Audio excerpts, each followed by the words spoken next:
Today we're driving the 2023 Polestar 2 Performance Package.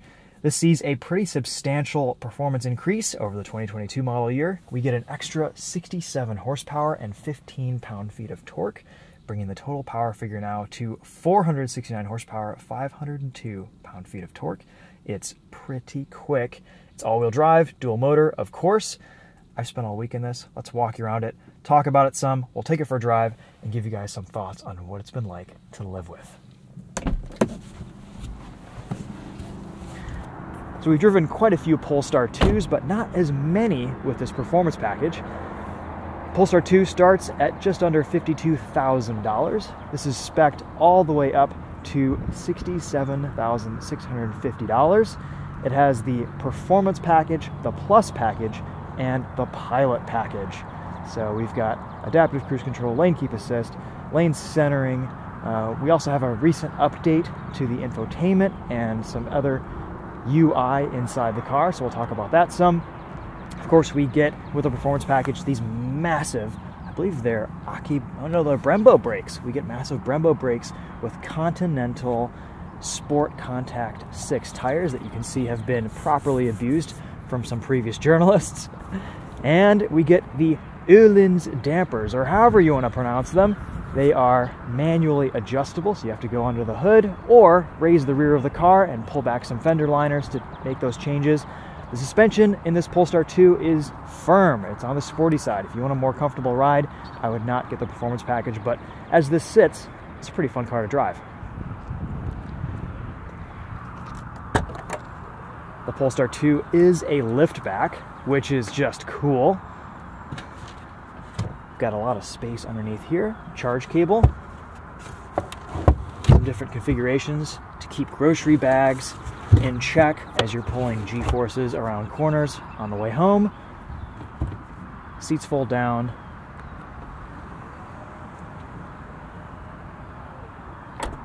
Kind of a neat looking EV.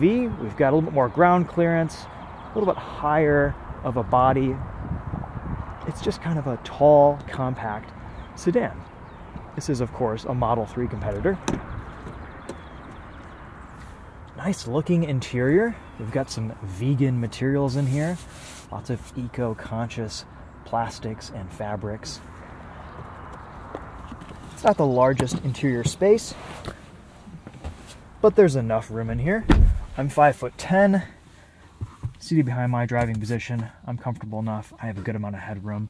We've got this massive panoramic sunroof. You can see the Polestar logo right up there projected. That's pretty neat. I will say on a sunny day, this panoramic roof does heat up the cabin quite a bit. I wouldn't mind a slightly more aggressive tint if I owned one of these in a hot state, something you could always do in the aftermarket. Performance package gives you these yellowish gold seat belts that look awesome. Back here we've got an armrest, climate vents, heated seats, 2 USB-C ports. Yeah, nice looking space. And of course the Polestar 2 doesn't have a stop-start button. You just hop in, press the brake pedal, and it fires up. And if you want to turn it off, you just leave. You just walk away. Ingress, egress, a little bit challenging in this back space.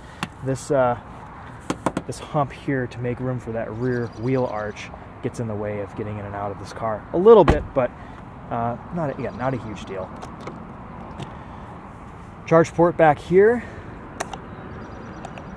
This is a 75 kilowatt hour battery pack, and you can DC fast charge this at a max rate of 155 kilowatts.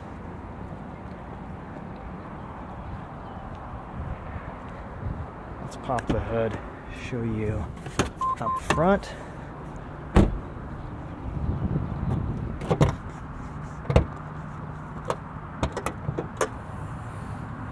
Tiny little frunk up here, but actually some more usable space than we've seen in a lot of EVs lately. You've got your jack, toolkit, alternate plug here for 240. That's nice. It has a 240 charger built in, washer fluid, and yeah, pretty clean front end. Still liking the design of this Polestar 2. It's a sharp looking little sedan, especially on these larger 20-inch forged wheels. 245/40R20 Continentals. Sticky tires, but they do make a lot of noise.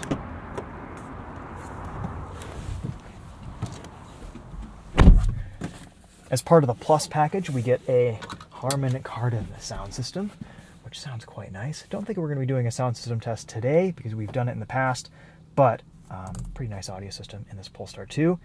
And kind of an interesting interior in here. We've got some different materials up front, nice leather on the steering wheel, but again, more of these kind of vegan, eco-conscious materials around here.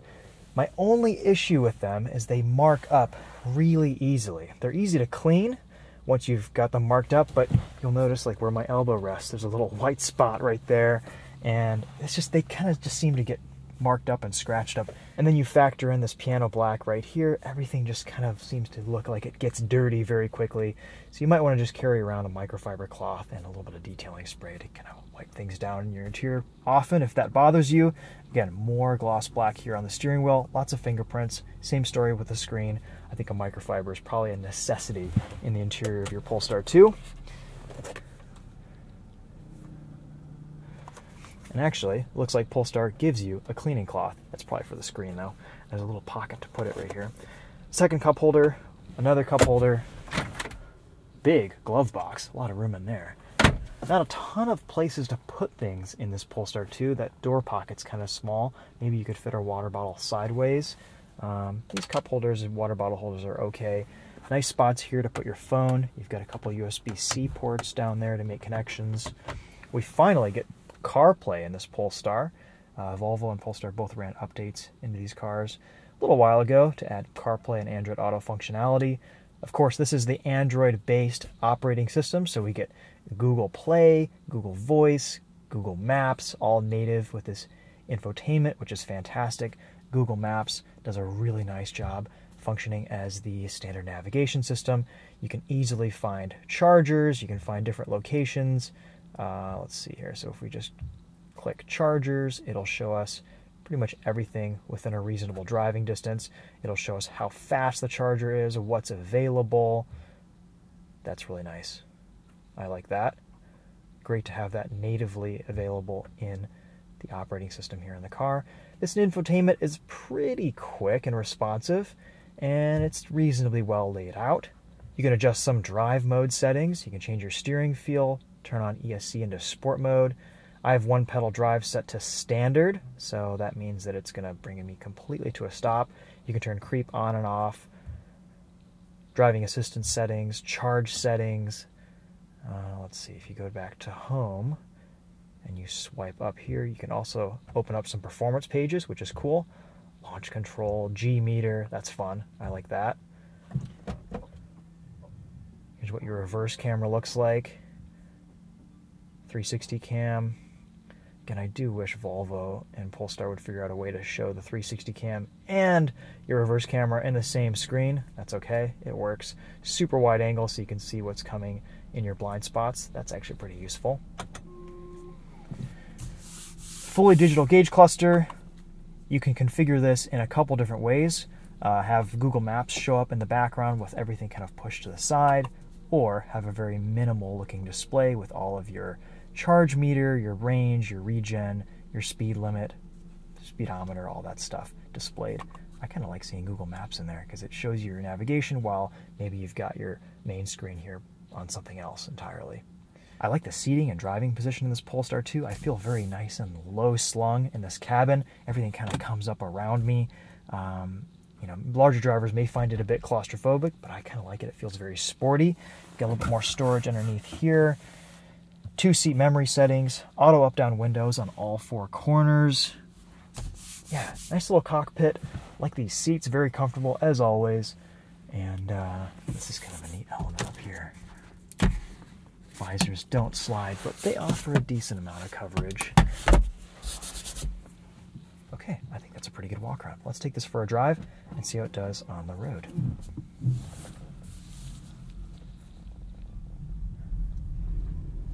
If you're listening with headphones with the binaural audio recording, you'll hear that there's a slight beep when you go into reverse.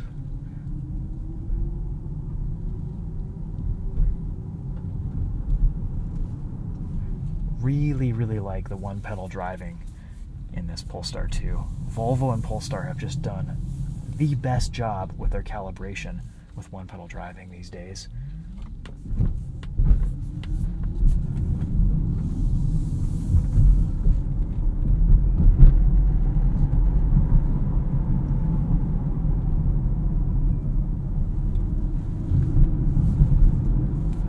Change up our steering settings a little bit. Let's go to firm, see what that changes. So that adds a little bit of weight. Light steering feel. Ooh, that's nice. Yeah, you can kind of change that to whatever you prefer.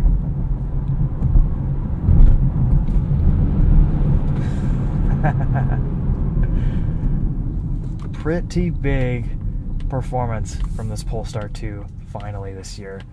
469 horsepower, over 500 pound-feet of torque. Yeah, that's impressive. Glad to see it, glad to feel it. It's especially apparent at higher speeds. On the highway, this thing really pulls, makes passes very quickly. Let's go into ESC Sport mode.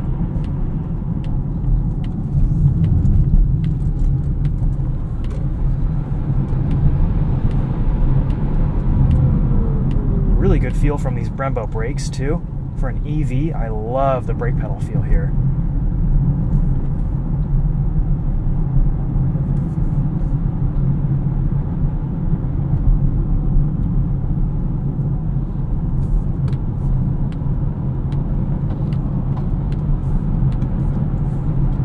We finally have an updated cruise control situation here.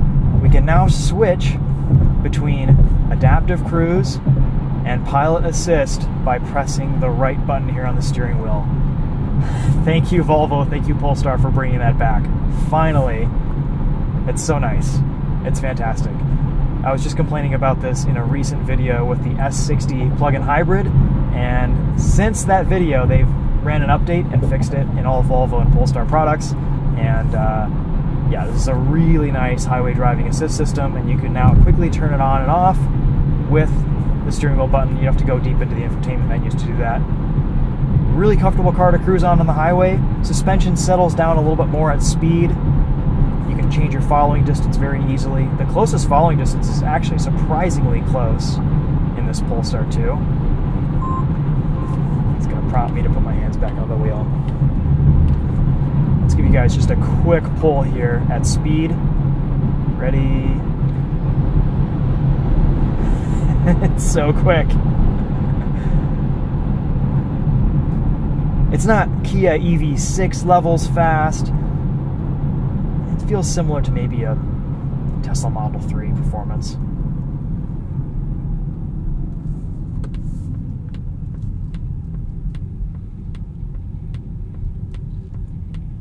All of my inputs here feel pretty nice. I like the way the turn signal sounds, I like the way the turn signal feels. I like the way these buttons feel on the steering wheel. Shifter's nice. I mean, there's a very minimalist, simple theme going on in this interior, and I kind of like it. The only thing I'm questioning here, really, is some of the material choices. For almost $70,000, I might like some more exotic materials. Some Alcantara, some carbon fiber, some suede or something, just to kind of differentiate this performance model would be nice. All right, a couple more corners.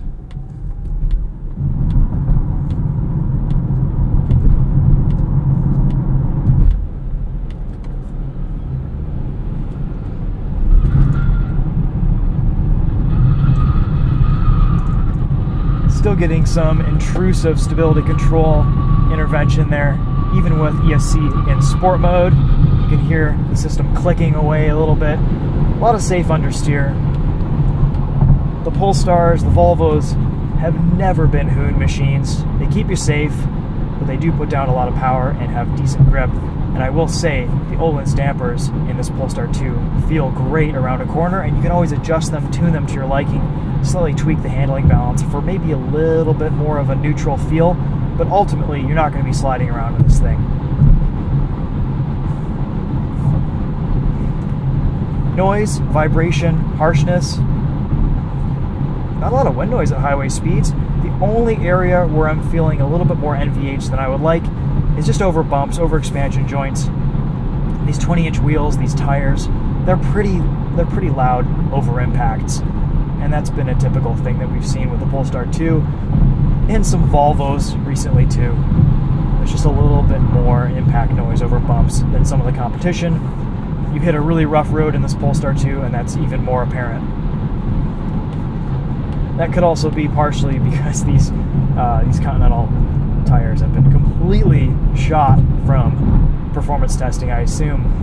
And I always blame car and driver, but someone had a lot of fun on these tires, not me, earlier this month, it looks like. But you can see, plenty capable and competent around a corner, not a lot of body roll, really nicely controlled body motions. And at higher speeds, the suspension does soak up bumps really well. Only around town it gets a little bit busy.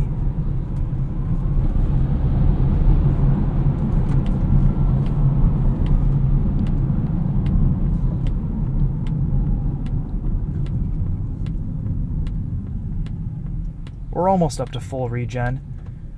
We started today's drive with a completely cold battery pack. And as you can see, we get a pretty decent amount of regenerative braking right off the bat. You can pretty much one pedal drive this Polestar 2 all the time, unless you're coming in really hot into a corner.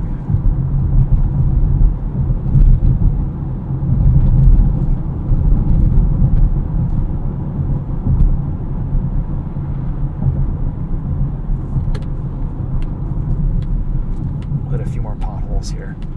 Show you guys what that's like.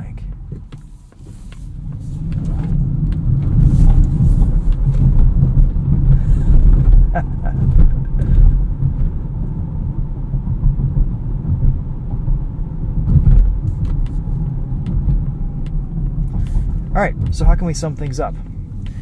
Like the looks of this car, it's cool. It's kind of a bit of a nice alternative to the Tesla Model 3. There's definitely better build quality here. Unfortunately, it doesn't qualify for the EV tax credits right now. That may change in the future. Inside, we've got some nice features. We've got some nice usability. I don't mind the infotainment in this. I do wish things like climate control weren't hidden behind a couple taps on the screen. We get heated seats, heated steering wheel. You can pretty much just set this to auto and change your temperature according to what you want. But again, some other menu selections like air recirculation, defrost, you do have to go into this climate menu.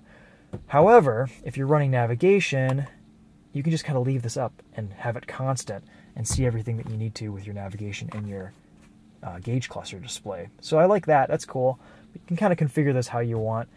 Again, I would always prefer physical climate controls, but that's kind of my only major gripe with this tablet screen. Everything else seems to be pretty well designed. I think if you're a larger person, you might feel a bit cramped and tight in this interior. There's just a lot of height to the center console, and again, there's another big piece right here, and I assume that's to make room for the battery pack. Seats are super comfortable though, plenty of headroom, and just the packaging here is just a little bit smaller, on the smaller side. But again, that's to make room for the battery pack. I'm very excited to see what Polestar does with some of their second generation products here coming out soon. This was a great effort, but it's starting to feel a little bit dated at this point. We have decent range, decent charge speed, but I'd like to see Polestar improve on some of that, and we'll see where they go from here. We've filmed a few other Polestar 2 videos in the past, so if you're interested, go check those out. We had a base front-wheel drive Polestar 2 that we filmed last year. That was quite enjoyable. I don't know, I think they're changing that base car to being rear-wheel drive now. At least that's what I've heard. So that's pretty cool. They just can take that one motor and just switch it to the rear, and that's your base car. That's probably a better configuration, honestly, for better traction. But yeah, so far, this Polestar 2 has been a pretty decent car to live with. Definitely not as competitive as it used to be with some of the new entries in the EV space, but still a pretty decent option. But that said, I'd also consider some of Volvo's recent EV options. Volvo's doing a really good job with their plug-in hybrids and EVs these days, and I kind of prefer their interiors a little bit more than this Polestar 2. So other things to consider there.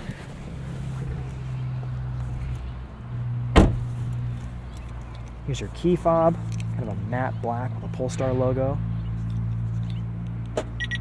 Love the lock sound. Cool. All right, guys, well, that's going to be it for this one. Thanks again for watching. We'll see you in the next video. Stay tuned. We have some more live streams coming up for you later this month. I was out of town for the majority of these last few weeks, traveling, filming, going on launches, and we'll be back with some more regular live streams for you. So be sure to follow us on Twitch. And if you want to see all of those previous live streams, you can become a channel member of TheTopher. Just hit the join button. And if you want to help support the channel in additional ways, you can do that, and you get some extra perks in the meantime. Thanks for watching. We'll see you guys in the next video. Take care.